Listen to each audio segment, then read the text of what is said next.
안녕하십니까. 채권법 총론 26번째 강의를 시작하겠습니다. 이번 시간에는 채권의 소멸 원인 중 나머지 부분인 경계, 면제, 혼동에 대하여 살펴보겠습니다.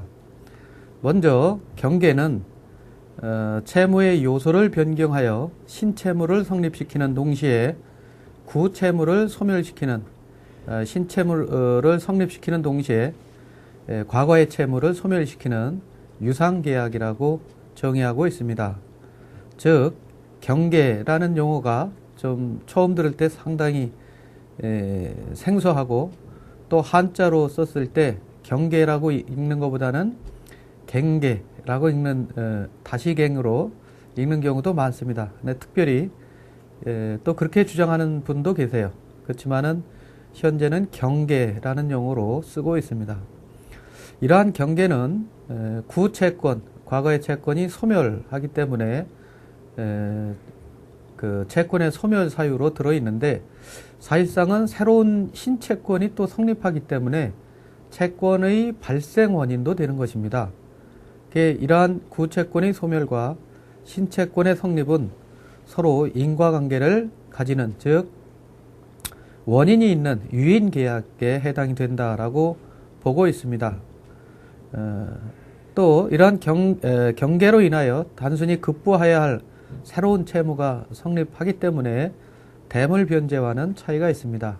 대물변제는 급부의 방법으로서 본래의 급부와 다른 물건을, 다른 급부를 함으로써 채권이 소멸되는 그러한 경우를 뜻하고 있죠.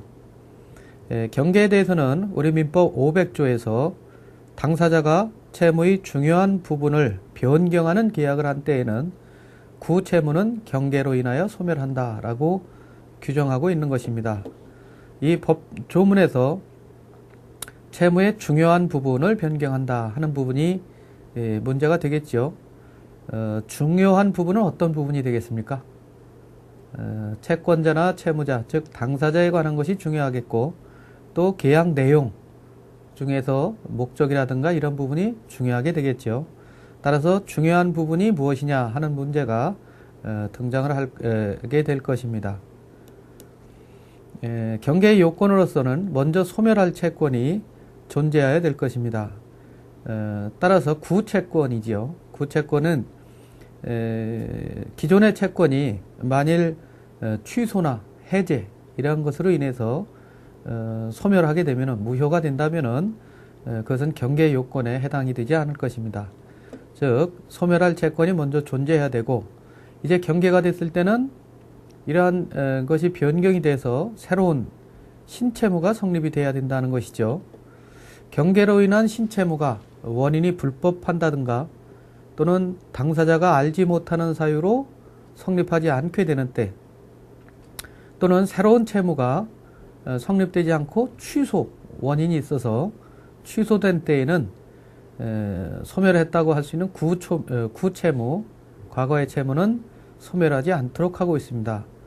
왜냐하면은 이러한 신채무가 성립이 안 되는 경우에 구채무도 그냥 소멸했다라고 하면은 채권이 완전히 다 없어지는 것이기 때문에 이것은 합리적이지 않기 때문에 그렇습니다. 따라서 신채무가 성립됐을 때에만 구채무가 소멸하는 것이지 신채무가 성립하지 않으면은 구채무는 소멸하는 것이 아니고 그대로 존속한다라고 봐야 될 것입니다. 또 채무의 요소, 중요한 부분이 변경이 돼야 됩니다. 그래서 채무의 중요한 부분이 무엇이냐 하는 것은 이제 경계 유형에서 검토가 될 것입니다. 경계계약의 당사자는 누가 될 것인가 하는 부분이 경계에 있어서 여러 가지 유형이 될 수도 있는데 채권자 변경에 의한 경계가 있습니다. 즉 채권자가 바뀌는 것이죠. 어떻게 보면은 채권 양도의 형태도 여기서 언뜻 볼 수가 있는 것입니다. 따라서 신구 채권자와 채무자 사이의 3면 계약으로 이러한 채권자 변경에 의한 경계를 계약할 수가 있는 것이죠. 다만 이러한 채권자 변경에 의한 경계를 제3자에게 대항하려면은 확정일자 있는 증서로 하게 되어 있습니다. 왜냐하면 제3자가 이렇게 채권자가 바뀌었는지를 모를 수가 있기 때문에 그렇죠. 그래서 확정일자 있는 증서로 하도록 하고 있습니다.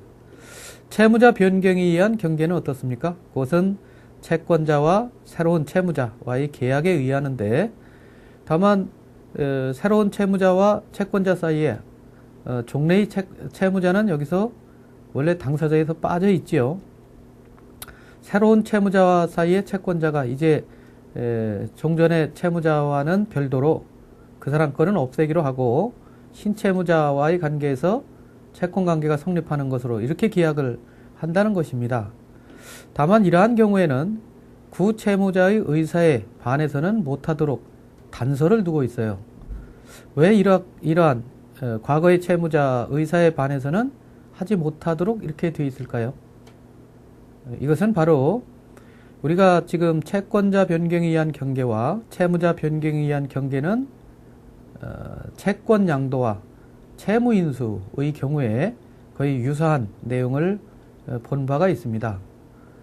따라서 과거 로마법에서는 사실상 이러한 채권 양도와 채무 인수가 인정되지 않았기 때문에 경계가 그러한 역할을 대신했는데, 현재는 채권 양도와 채무 인수가 인정이 되기 때문에 사실상 경계 계약에 의해서는 이렇게 채권자나 채무자가 변경되는 것은 그 사례가 많지 않다고 할 수 있고, 이러한 목적을 가지고 하는 것으로서 채권 양도하고 채무 인수가 오히려 더 현재는 많이 이용된다고 할 것입니다.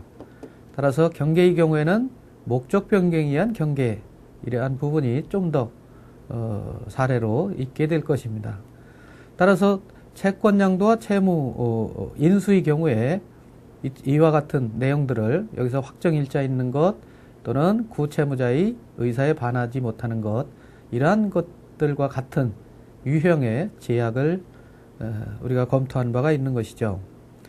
목적 변경에 의한 경계는 채권자와 채무자 사이의 계약에 의해서 중요한 부분, 즉 계약 내용, 구채무의 중요한 내역을 변경하는 그러한 유형이 될 것입니다. 이러한 경계가 있을 때 그 법률 효과는 무엇이 될 것인가? 첫째, 구채권, 기존에 성립되어 있던 이런 채권이 소멸하게 됩니다. 따라서 이제 구채권에 존재하였던 어떠한 담보권, 저당권이라든가 질권이란 담보권도 구채권과 같이 부종성이 있기 때문에 소멸한다라고 봐야 되겠죠. 기타 구채권에 존재한 보증채무 또는 위약금, 기타 종된 권리도 모두 주채무가 이제 소멸하는 것이니까 모두 다 소멸한다라고 보는 것이 원칙입니다. 그렇지만은 사실상 신채무가 성립되어 있을 때 이러한 새로운 채무는 아무런 기존에는 담보권이라든가 보증인 이런 사람들이 있었지만은 새로운 채무에 대해서는 별도로 다 또 계약을 해야 되겠죠. 따라서 구채권의 종된 권리 또는 부종성 있는 이러한 권리들을 특약으로 신채무의 담보로 변경하는 것은 가능합니다. 그래서 이때는 별도의 특약이 있어야만 신채무의 담보로 변경되는 것이고, 따라서 별도의 특약이 없으면은 일단 다 종래의 채권에 관련된 그러한 내용들은 다 소멸된다라고 보는 것이 원칙이겠습니다. 또 제3자가 제공한 담보에 대해서는 어떤가? 제3자로서도 어떻습니까?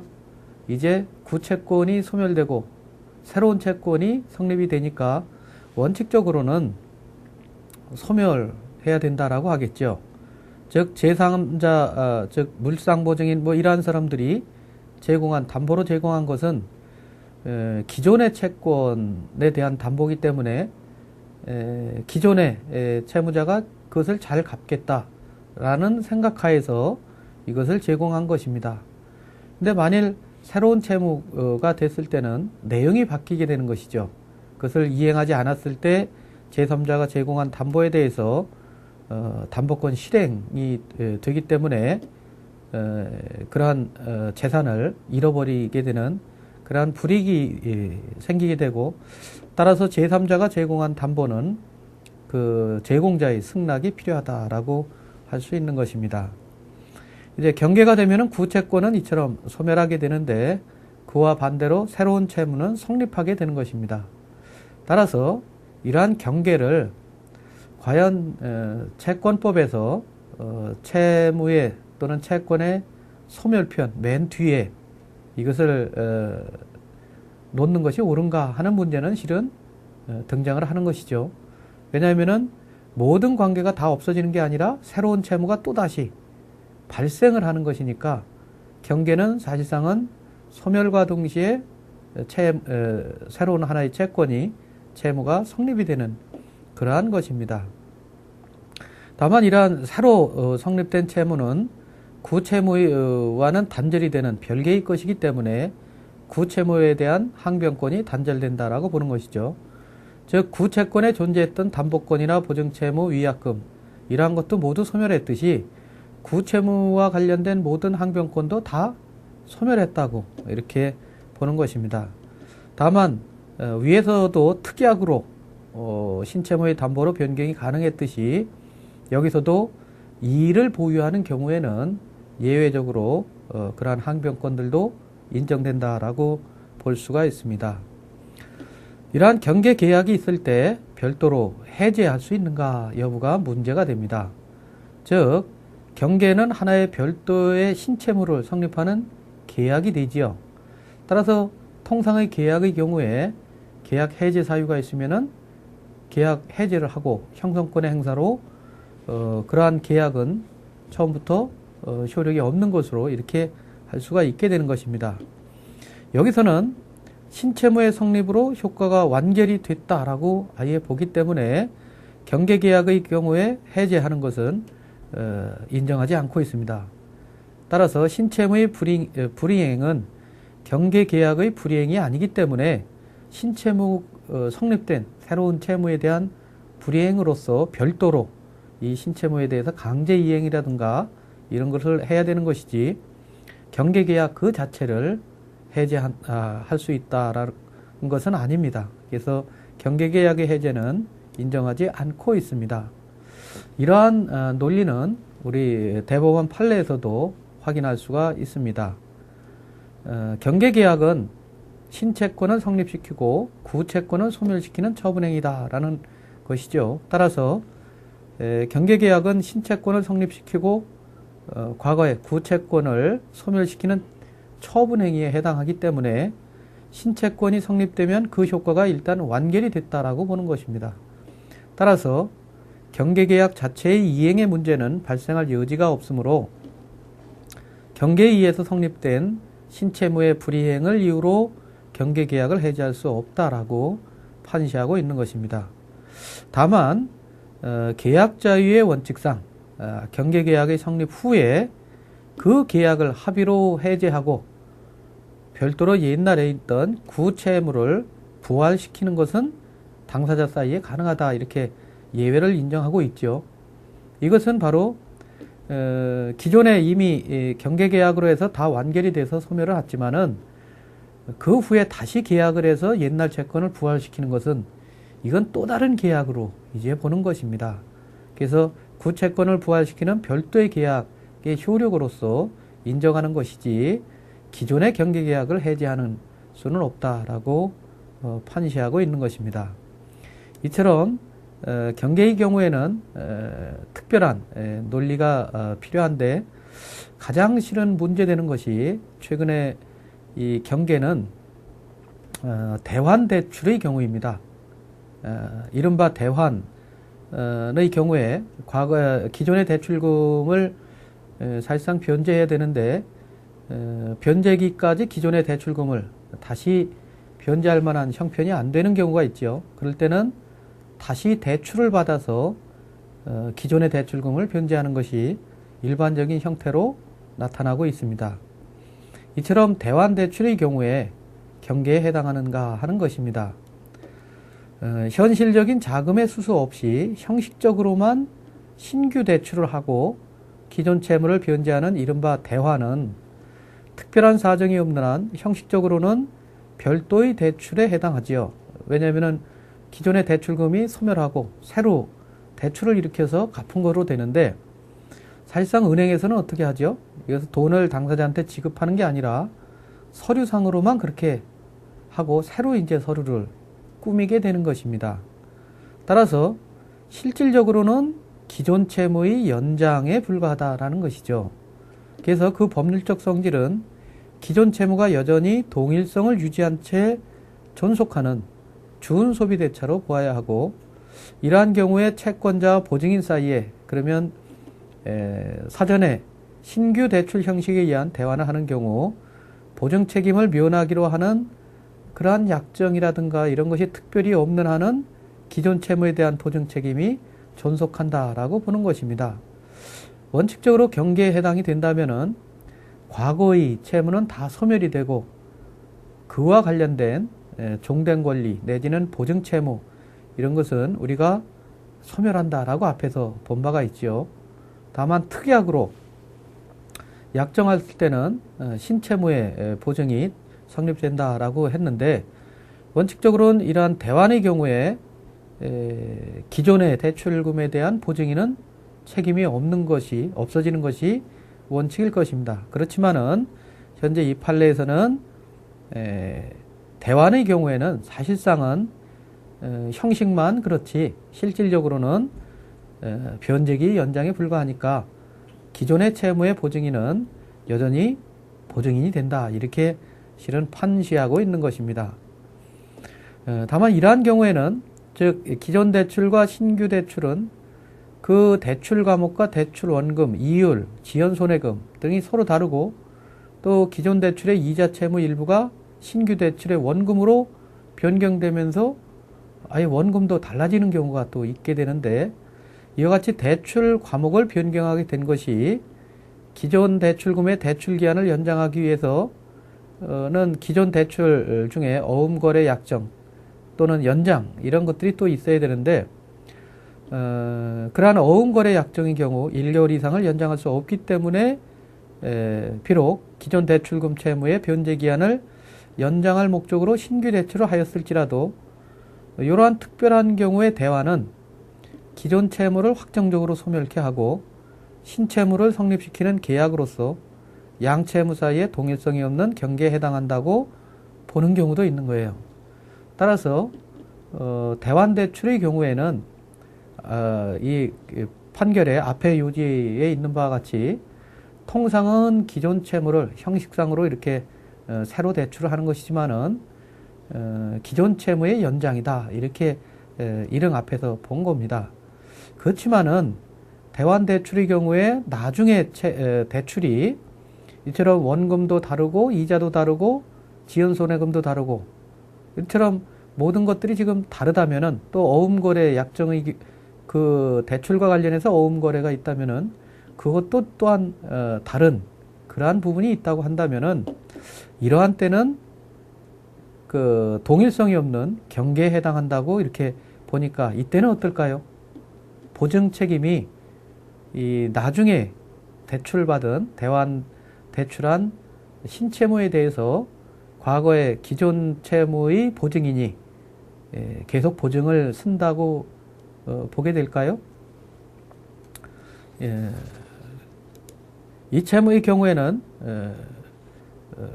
이렇게 전혀 다른 것이다, 이렇게 본다면은 기존 채무의 보증인은 보증 책임을 면한다, 이렇게 보는 것이 옳을 것입니다.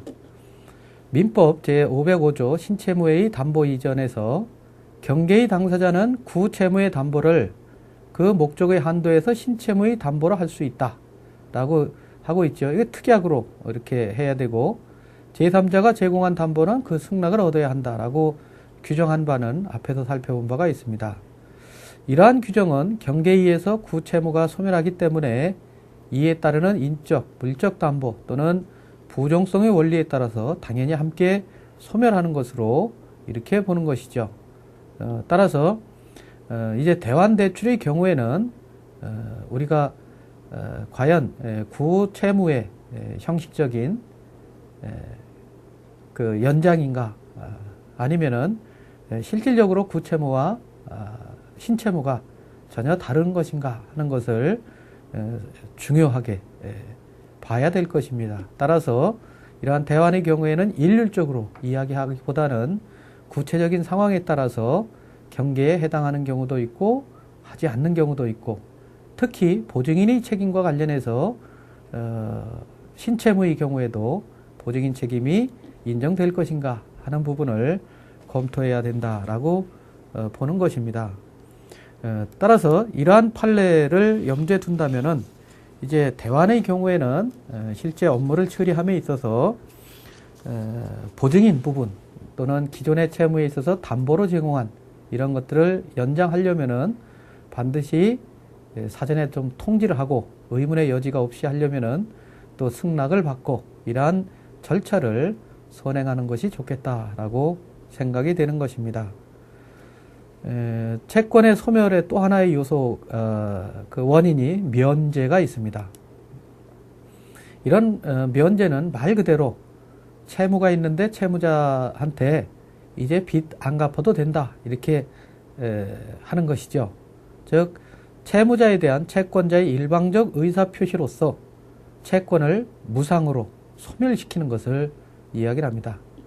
즉 면제가 있을 때는 이제 채권자가 어떻습니까? 채무자한테 이제 면해 주니까 채무 갚는 것을 면해 주니까 이제 채무 관계로부터 벗어날 수가 있겠죠.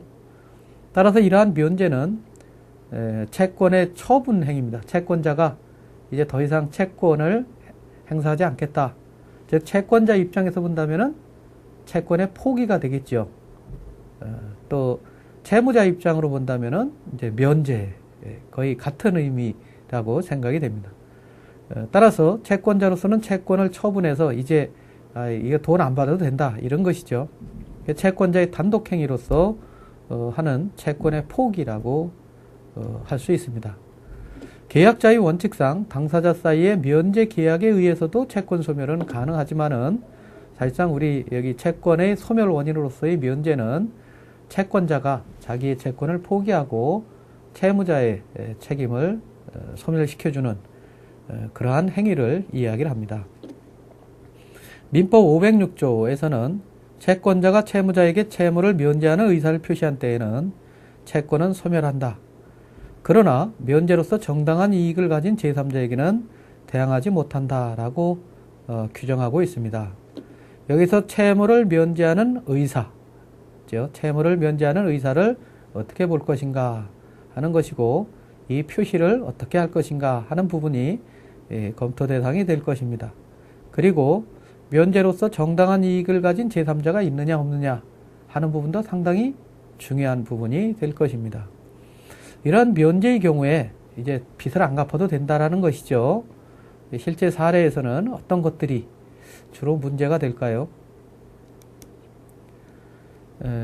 이것은 개인 간의, 우리가 지금 따지는 것은 개인 간의 채권과 채무를 전제로 하는 것이지만은 사실상 국가 간에도 채권과 채무 관계가 성립될 수가 있지요.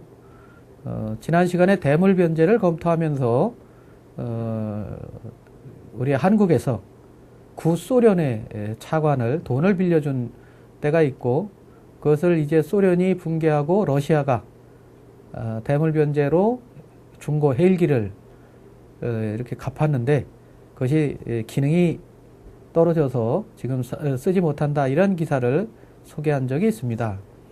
국가 간에도 돈을 빌려주고 돈을 받는 이러한 관계가 있듯이 현재 중국은 이러한 면제를 가지고 외교 정책의 일환으로 쓰고 있다라는 기사가 여기 지금 나와 있습니다.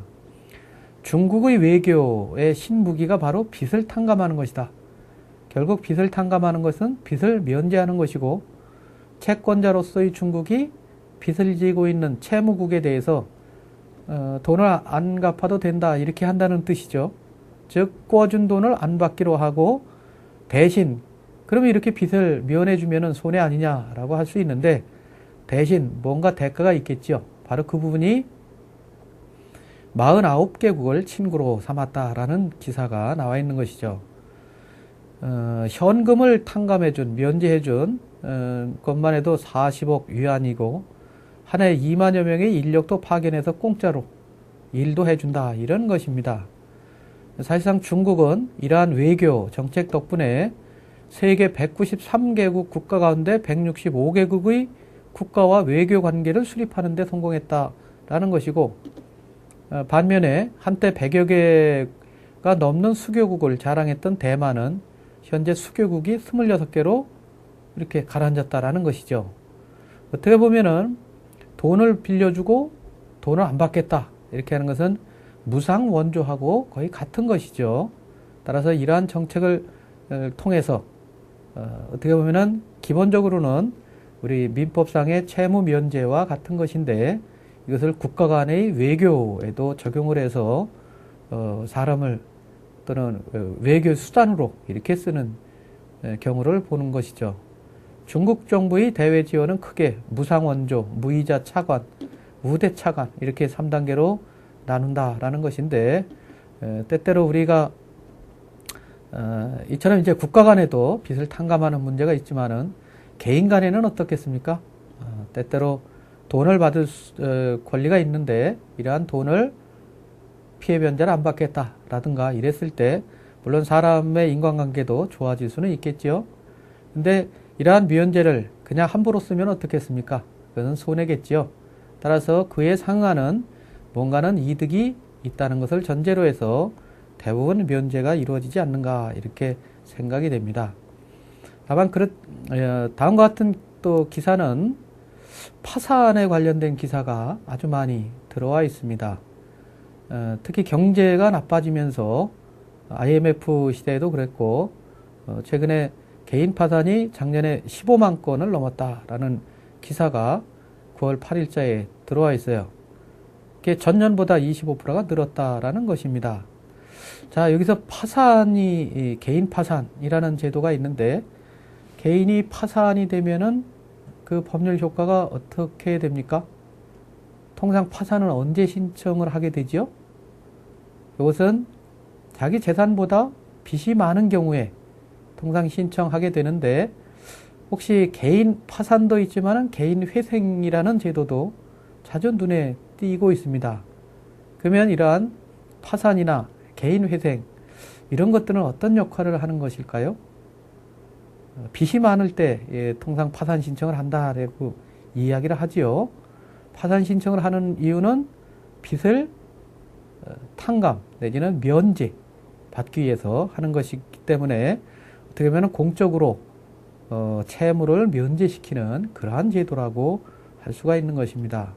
그것은 바로 11월 10일자 신문에도 벼랑 끝의 서민경제 법정으로 몰린다. 법정으로 몰리는 것은 빚을 갚아라 이렇게 소송이 돼서 몰리는 것이 아니라 개인 스스로가, 빚을 많이 진 개인 스스로가 스스로 파산 신청을 하는 것이고, 이러한 파산 신청이 외환위기 때보다 250배가 늘었다는 기사가 나오고 있죠.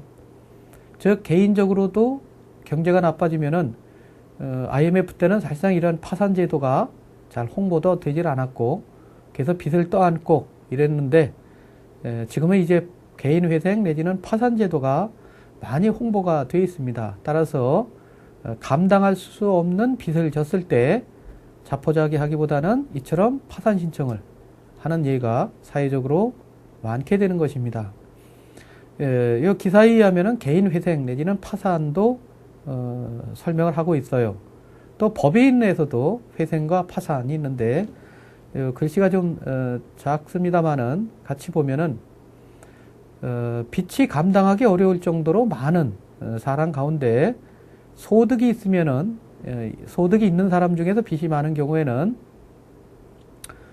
일정 금액을 변제한 뒤에 나머지 채무를 면제해주는 제도를 개인 회생 제도라고 한다라고 했습니다.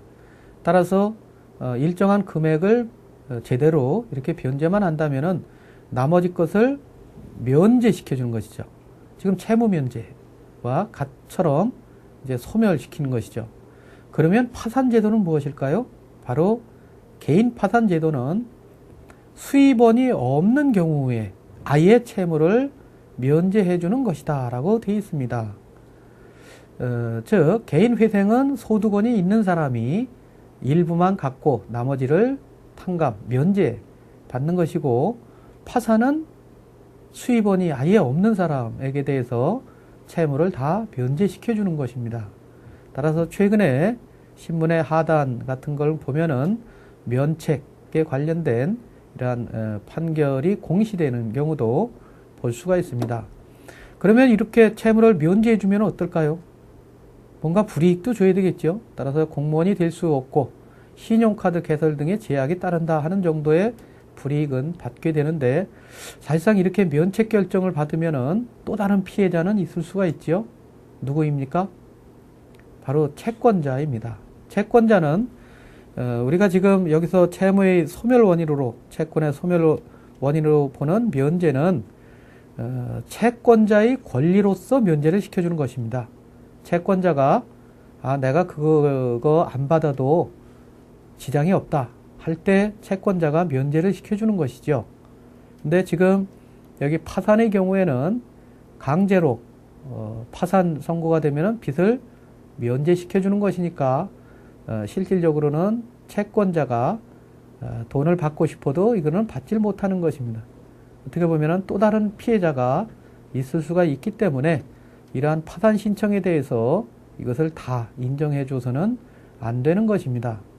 따라서 최근에는 이 파산 신청이 외환위기 때부터 250배가 늘었다는 것을 보면은 사실상 현재의 경제 사정이 250배만큼 더 나빠졌을 수는 없겠죠. IMF보다. 근데도 이렇게 많이 늘어난 이유는 어떻게 보면 또 다른 사회적인 문제를 이야기할 수도 있기 때문에 파산에 대해서는 보다 더 신중하게 우리가 결정을 해야 되지 않는가, 이렇게 생각이 됩니다. 이게 참고적으로 법인의 경우에도 회생과 파산이 있는데, 이에 비해서 법인 파산은 어떤가? 이른바 빚잔치라고 되어 있죠. 빚잔치라고 불리는 것으로서 기업의 실체가 없어진다라고 하고 있는 것입니다. 따라서 이러한 정도까지는 다다르서는 안 되겠지만은 어쨌든 이제 개인 회생 내지는 파산 이런 것이 빚이 감당할 수 없을 정도로 많아질 때는 채무자 입장에서는 이용할 만한 그러한 또 고려 대상은 된다라고 보여집니다. 이러한 기사는 점점 더 많아질 수가 있는데, 11월 25일자 신문에 보면은 월별 개인 파산 신청이 다시 1만 건을 넘어섰다고 해서 파산 신청이 훨씬 많이 증가된 것을 또 보여주고 있습니다. 이러한 파산의 경우 채무가 많아서 이제 회생할 수 없는 사람들을 다시 일으켜 세우는 그러한 제도로서의 가치가 물론 있습니다. 신문에서는 또 면책이라는 말이 등장하기도 하는데, 금융기관에서 부실 대출이 있으면 어떨까요?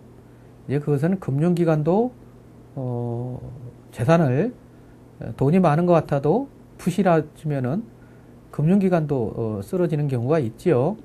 그래서 부실한 대출 때문에 IMF 때도 많이 문제가 됐었는데, 이러한 대출에 대해서 부실이 생기면은 어떻습니까? 잘못 대출해 준 사람에 대해서 문책이 되겠죠. 즉 징계라든가 이러한 책임이 지어지니까 대출을 많이 해줘라 하더라도 사실상 대출받는 사람의 신용 형태라든가 이런 것들을 고려해서 잘 대출이 안 되는 경우도 많이 있습니다. 즉 돈을 빌려줬다가 부실화되면은 문책받는 것을 꺼려한 담당자들이 대출에 소극적이다라는 것이죠. 따라서 여기서 면책은 어떤 의미겠습니까? 이것은 지금 우리가 살펴보는 개별적인 채무에 대한 면제, 의미에서의 면책이 아니라 위험부담 내지는 책임을 면책해 주는 그러한 용어로 쓰기 때문에 여기서 쓰는 면책은 지금 배우는 면제와는 좀 다른 이러한 부분의 성격을 갖습니다. 이처럼 이제 채무 면제에 대해서는 채권자의 일방적 의사표시로 채권을 무상으로 소멸시키는 그러한 경우만을 한정해서 그 면제로서 다룬다라고 보시면 되겠습니다. 이 면제가 될 때 면제의 요건은 무엇이 있는가? 먼저 채권자가 면제를 하니까 채권의 처분 권한을 가지고 있어야 되는 것입니다. 채권의 처분 권한을 가지고 있는 사람이 이제 처분을 하는데 돈을 안 받겠다라는 쪽으로 처분을 하는 것이죠. 추심의 목적으로 채권을 신탁 양도받은 자가 행한 면제 표시도 유효하다라고 했는데, 이처럼 추심의 목적으로 채권을 신탁 양도받은 자는 채권의 처분 권한이 있다라고 보기 때문에 이러한 사람들이 면제 의사 표시를 하는 것도 유효하다라고 보는 것입니다. 다만 채권에 대해서 처분 권한이 있다 하더라도 채권이 압류되거나 또는 제3자의 질권의 목적이 된 경우는 이해관계에 있는 제3자가 또 있기 때문에 면제를 해서는 안 되죠. 그래서 처분 권한이 제한되게 되는 것입니다. 채무자에 대한 채권자의 일방적인 의사표시로 면제를 합니다. 따라서 면제는 단독행위이지만은 다만 이러한 면제를 할 때 어떠한 조건을 붙이는 것은 무방하죠. 왜냐하면은 공짜로 빚을 안 갚게 만드는 것이니까 그에 대한 부담을 지우는 것은 가능하다라고 할 것입니다. 즉 이러이러한 것을 하는 경우에만 하는 것을 조건으로 빚을 안 갚겠다, 빚을 받지 않겠다, 즉 면제해 주겠다 라고 하는 것이니까 그러한 조건을 붙이는 것은 무방하다라고 할 수 있습니다. 다만 이러한 조건도 한계가 있겠죠.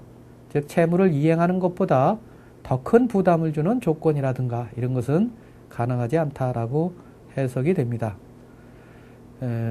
이러한 조건을 붙이는 것은 이런 채무자에게는 불이익하지 않기 때문에 붙일 수 있다라고 보는 것이죠. 따라서 채무를 이행하는 것보다는 더 적은 범위 내에서 조건이 가능하다라고 보여지는 것입니다.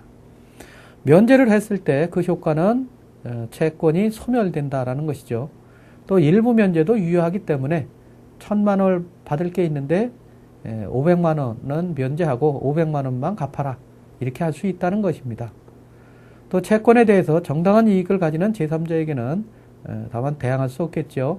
왜냐하면은 이제 정당한 이익을 가지는 제3자의 권리까지 내가 함부로 면제해서 권리를 침해해서는 안 되기 때문에 그렇습니다.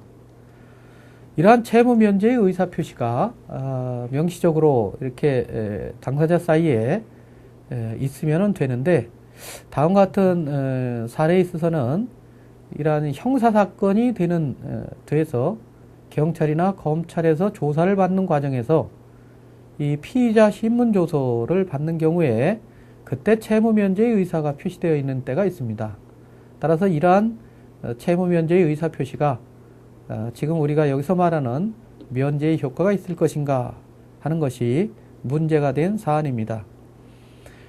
판례에서는 민법상 채무면제는 채권을 무상으로 소멸시키는 채권자의 채무자에 대한 단독행위이고, 다만 계약에 의해서도 동일한 법률 효과를 발생시킬 수 있는 것인 반면, 검사 작성의 피의자 신문조서는 형사사건이 진행되면서 조사받을 때 그것을 기재한 문건을 피의자 신문조서라고 하는데, 검사가 피의자를 신문하여 그 진술을 기재한 조서로서 그 작성 형식은 원칙적으로 검사의 신문에 대해서 피의자가 응답하는 형태를 취하고 있죠. 즉 문답 형식으로 되어 있습니다.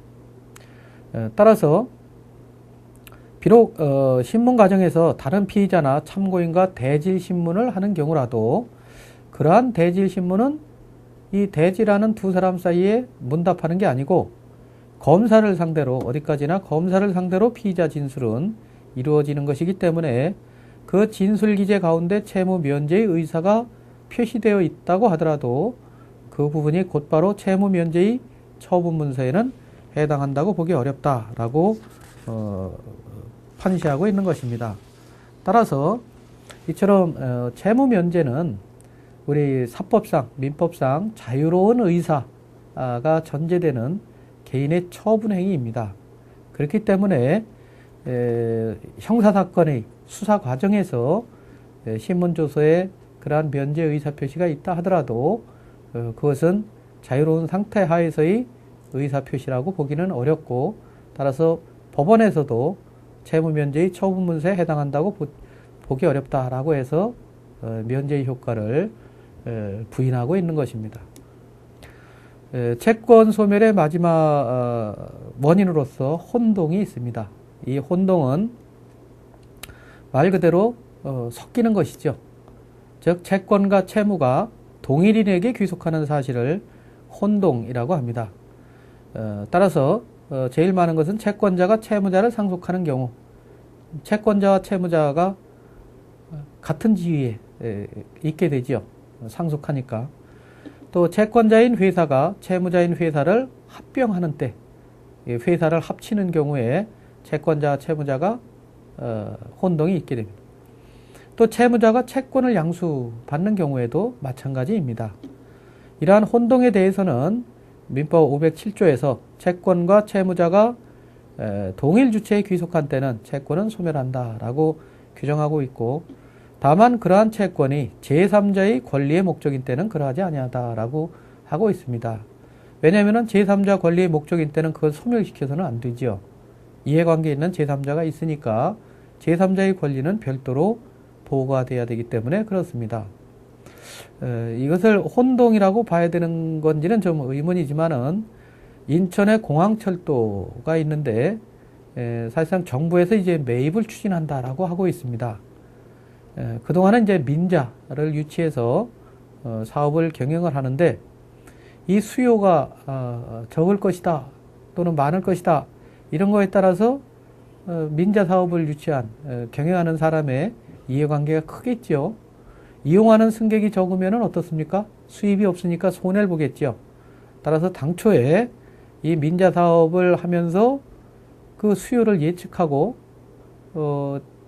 그 부족분이 예측한 수요가 예상치의 90%에 못 미치면은 그 차액을 메워주기로 정부에서 이렇게 약정을 했어요.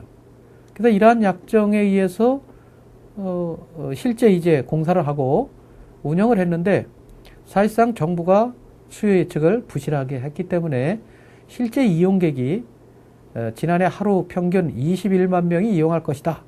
이렇게 예상했지만은 사실상은 13,000명에 불과한 것이죠. 따라서 정부가 민간 사업자에게 보존해줘야 할 돈만 해도 지난 한 해 동안에 1,033억 원이 됩니다. 그러니까 이것을 이제 손님이 적으니까 이만큼을 물어줘야 되는 것이죠. 이런 것이 이제 앞으로도 계속될 가능성이 있으니까 이 부분에 있어서는 정부가 채무자가 되는 것입니다. 근데 이제 이러한 채무가 계속돼야 되니까 이제 정부에서는 어떤가요? 사실상 그러한 사업을 민자 사업자가 건설해서 이것을 계속 돈 물어주기보다는 차라리 그 운영권을 사자 이렇게 해서 정부가 소유자가 되면은 이제 채무자가 채권자 지위까지도 같이 되는 것이니까 일종의 더 이상 이런 것을 물어줄 필요가 없겠죠. 그래서 철도 운영권을 매입하는 그러한 그 추진이 되고 있습니다.